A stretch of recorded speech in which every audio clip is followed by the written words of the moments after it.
Yes, you wanted an update on Zakaria. I got you the update on Zakaria. He's having serious conversations, and these conversations could be meaning bye-bye Zakaria. But this is the preview for Brentford versus Chelsea. Last year, they absolutely embarrassed us at home, so we need to get some payback, and we need to be on our A game, and I've got the press conference for you. Let's get it. Welcome to the Kavkas View, guys, and in today's video, we will be breaking down Graham Potter's press conference, and we have got a lot of things to talk about. Thiago Silva might be injured and he's feeling his hamstring. We'll be talking about that, and we'll be going into different avenues such as why Mason Mount is so underrated in Graham Potter's rise, and more importantly, what's going on with Zakaria. It is massive, all right? But before we get to that, I need you guys to do me a massive favor. A massive favor, пожалуйста, please, in Russian, if you speak Russian.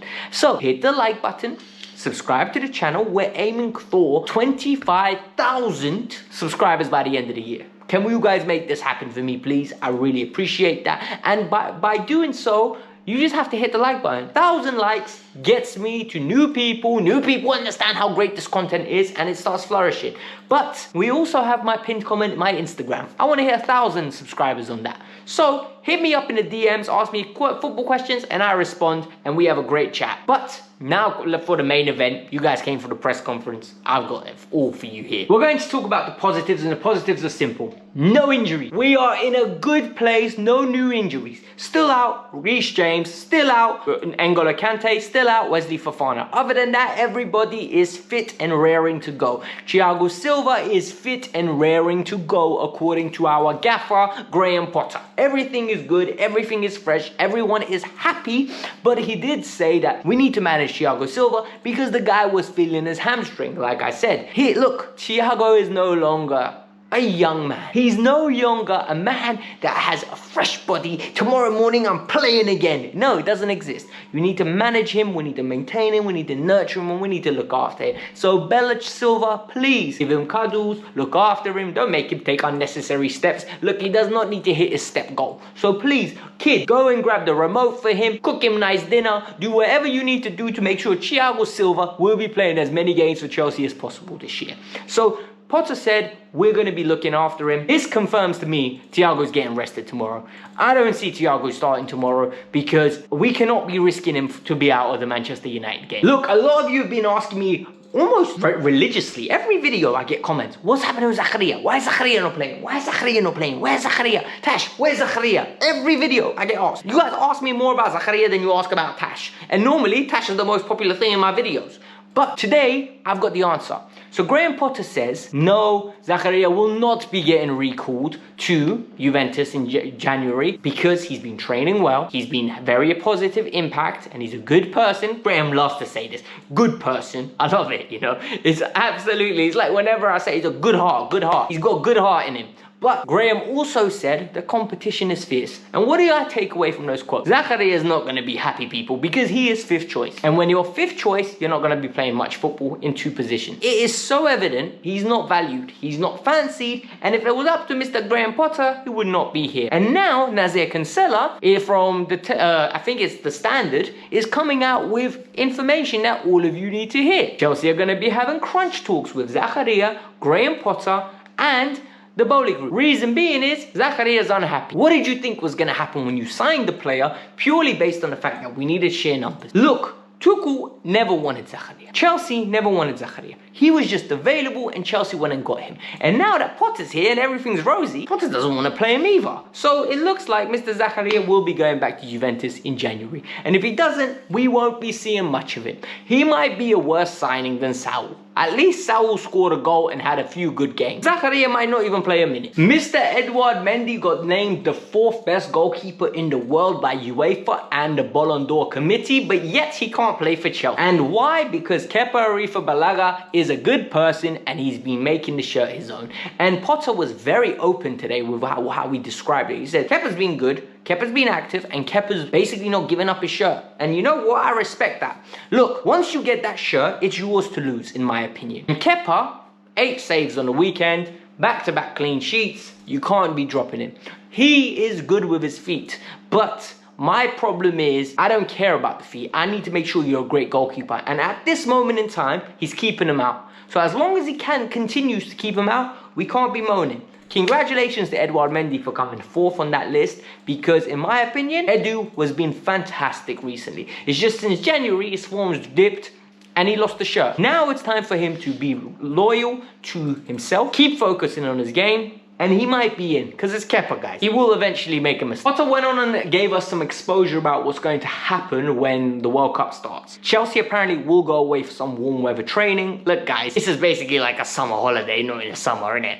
All of these lot are gonna go away to Dubai, have a great time, train in lovely conditions, watch the World Cup, eat delicious food, and train playing football during the day. How amazing does that sound? I can't lie to you, that sounds like a perfect trip. Can I come, please? I'll make up the numbers. I'll even be a training cone. I'll stand still. That's what he has to do, because there's going to be a whole host of players that don't go. Some of them being such as Hakim Ziyech won't be going because he didn't qualify, and other players that aren't going to be selected due to their age. Aspilicueta, I think, won't be going either. So it's going to be interesting. It'll give him some time with the youth players to develop them, and it's going to be a great opportunity for those players to actually prove to Graham Potter that they're ready to be first team Chelsea. What was evident is that we are scared of Ivan Toney, and Graham Potter must have mentioned Ivan Toney twice in this press conference, and I come from the school of thought of Mr. Thomas Tuchel, where he never mentioned opposing players. He literally wouldn't even give them credit and was very silent. But Potter, he mentioned Toney by name multiple times. He literally would be like, yeah, Toney. And I'm shook of Toney, I'm not going to lie to you. And the reason I'm shook of Toney is because Toney is on a rich vein of form. He is a killer in the box. He's starting to learn how to use his body to link up play. And if we give a penalty away, we might as well count it as a goal, because he's never missed one and he doesn't look like he's ever going to miss one.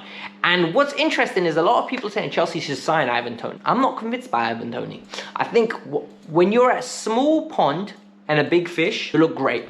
But when he comes here and becomes a bigger fish, is he going to be big enough to swim in the Atlantic? It's all good for you swimming in the Mediterranean, but can you handle it in the Atlantic? When that current is coming at you, when people are looking at every minute first touch, every single run that you do, every single chance that you miss is on Sky Sports, ESPN, the Kavkas View, can you handle that? And for me, I don't think Toney's good enough. That's my personal opinion. A lot of people will disagree. I need to see a bigger sample size of him doing what he's doing right now before I literally say, go and drop the peas and get me Ivan Toney. Because I think he's another Tammy Abraham. Very good top 6 player, will never be a top 4 player.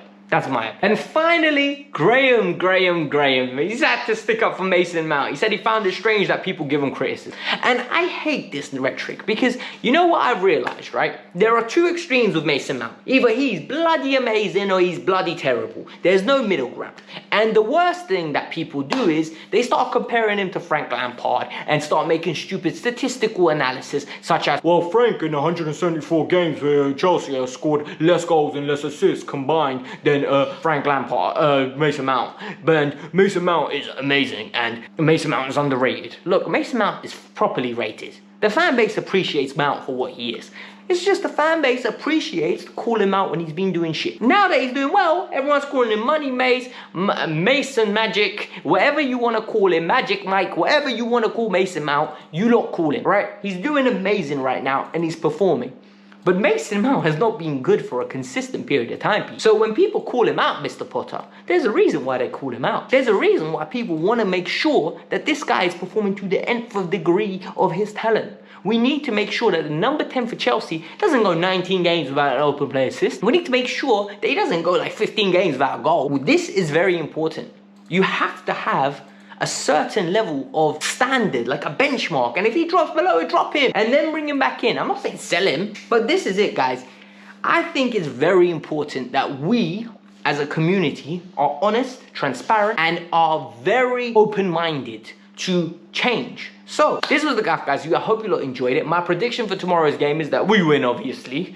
I say that with so much confidence. But, yeah, I do think we're going to win. I think we're going to win 2-1. I think we won't keep a clean sheet. I think Ivan Toney's going to score. But I do think we're going to come through on the other end. I think Pierre-Emerick Aubameyang is going to score again. He's going to keep up his 1 and 2 rate, and Raheem Sterling's going to get a goal. And other than that, guys, this was the Kavkas View. We are going to hopefully win and keep up the charge. Hit the like button. Like I said, 1,000 likes is what we're aiming for. Subscribe to the channel, and peace out. I'm out. Adios, amigo. Say bye, Tash.